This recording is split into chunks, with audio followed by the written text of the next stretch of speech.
Hi అండి, అందరికీ ఎలా ఉన్నారు? బాగున్నారా? ఇది బ్లాగ్ అండి. నేను ఈవినింగ్ టు ఈరోజు మార్నింగ్ వరకు నేనైతే ఆలు బ్యాంగన్ చౌకా రెడీ చేద్దామనేసి అయితే ప్రిపేర్ చేశాను. పక్కా నార్త్ ఇండియన్ స్టైల్ అండి. దానికి కావాల్సింది ఆలు మాత్రం ఉడకబెట్టేశాను. స్మాష్ మెత్తగా ఉడకాలి ఆలుగడ్డ. ఆ తర్వాత మాత్రం నిప్పుల మీద వంకాయ అనేది మాత్రం ఇలా కట్ చేసుకొని మధ్యలో ఎల్లిపాయలు పెట్టేసుకొని ఇలా కాల్ చేసుకోవాలి. చాలా టేస్టీగా ఉంటుందండి, బాగుంటుంది. కాల్చిన తర్వాత కట్ చేసాక చూడండి, ఎందుకైనా మంచిదే. దాంట్లో పురుగులు అవి ఇవి కీడ ఉంటుంది కదా. నాకైతే ఏం లేదు, ఫ్రెష్ అయితే తీసుకొచ్చాము. ఈ వంకాయ చూసారా, నా ఫేస్ అంత ఉంది, అంటే కేజీ పట్టుకుంది వంకాయ. ఇటు సైడ్ నార్త్ ఇండియాలో పెద్ద పెద్ద వంకాయలు వస్తాయండి చలికాలంలో.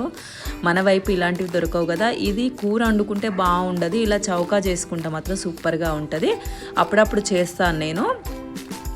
ప్రిపేర్ చేద్దామనేసి అయితే స్టార్ట్ చేశాను. ఈలోపు పక్కింటి వాళ్ళ మేడైతే వచ్చింది. సరే నేను కూడా హెల్ప్ చేస్తాను బాబీ, నాకు కూడా కొద్దిగా చౌకాను మక్కా రోటీ కావాలి అనేది చెప్పింది. ఎస్, దీనికి కాంబినేషన్గా నేను మక్కా రోటీ చేస్తున్నాను. చాలా బాగుంటుంది రెండు కాంబినేషన్.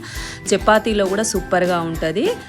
మక్కా రోటీ అనేది చలికాలంలో ఒంట్లో వేడిగా ఉంచుతుంది కాబట్టి ఇక్కడ వాళ్ళు నార్త్ ఇండియా వాళ్ళు ఏ కాలానికి తగ్గట్టు ఆ కాలంలో ఫుడ్ అనేది అయితే చేంజ్ చేస్తారండి. నిజంగా స్టార్టింగ్ మేము వచ్చినప్పుడు అయితే చాలా ఇబ్బంది పడ్డా చలి గురించి.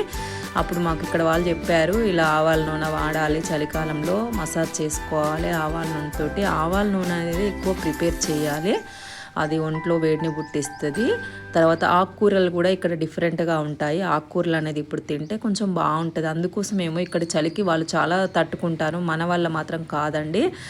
నేనైతే ఇబ్బంది పడ్డాను, ఇప్పుడైతే ఓకే పర్లేదు. అది ఆలు మాత్రం మంచిగా కాల్చాము. తర్వాత టమాటోస్ నిప్పుల పైన వేసాను. టమాటోస్ పచ్చిమిర్చి ఇలా వేసుకొని, అదే మనం పాతకాలంలో మన అమ్మమ్మ వాళ్ళు చేసేది కదండి, చట్నీ నిప్పుల్లో కాల్చి చట్నీ వంకాయ పచ్చడి అనేది సేమ్ ప్రాసెస్ అలానే ఉంటుంది. ఒక ఆలుగడ్డలు మాత్రం కుక్కర్లో అనేది ఉడకబెట్టేసుకోవాలి అంతే. వంకాయ మాత్రం పైన తొక్క తీసేసి దాన్ని స్మాష్ చేసుకోవాలి. నేను పప్పు గుజ్జుతోటి స్మాష్ చేసుకున్నాను. వెల్లుల్లి కూడా మంచిగా బాయిల్ అయ్యాయండి నిప్పులో. Healthy food without oil. కొద్దిగా మాత్రం ఆవాల నూనె పైనుండి వేసాము అంతే. టమాటోస్ కూడా మంచిగా కాలాయి, అదండి స్మాష్ అనేది చేసుకున్నాను. ఆలుగడ్డ కూడా చేసేసుకొని స్మాష్ చేసేసుకున్నాను. టమాటా కూడా తొక్క తీసేసి దాన్ని కూడా కలిపేసుకున్నాను. పచ్చిమిర్చి కూడా కట్ చేసుకొని, ఏం లేదు కొద్దిగా ఆవాల నూనె వేసేసి కొద్దిగా ఉప్పు వేసుకున్నాను అంతే. కొత్తిమీర వేసుకున్నాను. మీ ఇష్టం, మిరియాల పొడి వేసుకోవచ్చు, జీరా పౌడర్ వేసుకోవచ్చు, అన్నీ వేసుకోవచ్చు టేస్ట్ కావాలంటే. నేను ఎప్పుడైనా ఇలానే సింపుల్గా చేస్తాను. ఆ తర్వాత దీనికి కాంబినేషన్గా మక్క రొట్టె అనేది మాత్రం చేశాను.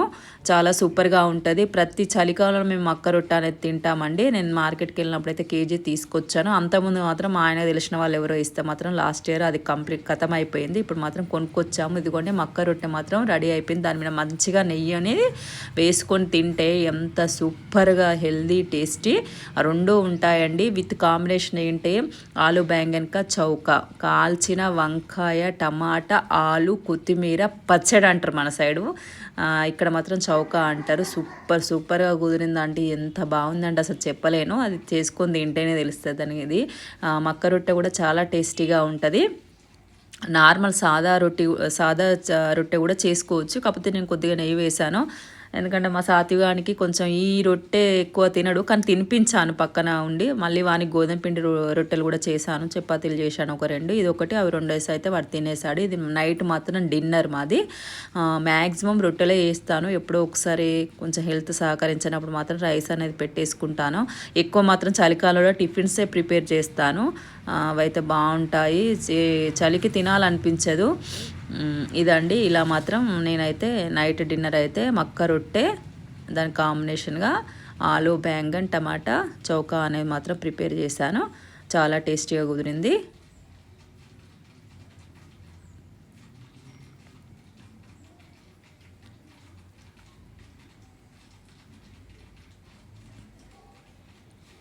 ఇప్పుడు హెల్త్ ఇష్యూస్ చేయబట్టి చాలామంది మళ్ళీ మన వెనకటి పద్ధతులే వస్తున్నాయండి ఫుడ్ విషయంలో. జొన్న రొట్టెలు, జొన్న జావ, మక్క రొట్టెలు అన్నీ అవే తిరిగి వస్తున్నాయి మళ్ళీ. అవునండి, అప్పుడు మన పెద్దవాళ్ళు తిన్నారు కదా. ఇదిగోండి, నేను మాత్రం వాళ్ళందరూ వేడివేడిగా తింటేనే బాగుంటుంది. నేను చేస్తున్నప్పుడే మా అబ్బాయి అయితే తినేశారు. ఇప్పుడు నేను పెట్టేసుకున్నాను. మక్క రొట్టెలు అయిపోయాక పొయ్యి ఖాళీ ఉంది కదా అని పాలైతే పెట్టేశాను. ఇదిగోండి చాలా టేస్టీగా హెల్దీ ఫుడ్ వితౌట్ ఆయిల్ చాలా బాగుంది. మీరు కూడా చేసుకొని తినండి. ఇది నెక్స్ట్ డే మార్నింగ్, అంటే ఈరోజు మార్నింగ్ కంప్లీట్ అయిపోయింది. మొత్తం జాడు పూజ అయితే చేసేసుకున్నాను.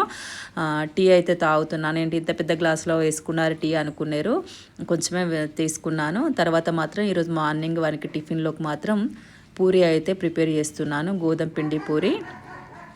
దానికి కాంబినేషన్గా కర్రీ పెసరపప్పు సోరకాయ అండి. కొంచెము శనగపిండి కూడా వాటర్లో తడిపి వేసాను, చాలా బాగుంటుంది ఈ రెండు కాంబినేషన్ పూరీలో. చాలా రోజులు అవుతుంది పూరీలు చేయక, అందుకోసం మాత్రం చేశాను. చూసారా బుట్ట నిండా పూరి. ఇంకొక విషయం కొంచెం బాధ అనిపించింది, మా పక్కనుండే వాళ్ళు బీహార్ వాళ్ళండి, వాళ్ళు నిన్న ఖాళీ చేసి వెళ్ళిపోయారు. ఏమో ఎక్కడో బుట్టి ఎక్కడో పూరి ఇక్కడ కలుసుకున్నాము. చెప్తారు కదా ఏదో సంబంధం ఉంటేనే వాళ్ళు కలుస్తారని, నాకు చాలా బాధేసింది. ఎవరైనా వెళ్ళిపోయే వాళ్ళం కదా, మనం కూడా కదా, అంతే కదా. నా వ్లాగ్స్ కనుక మీకు నచ్చిన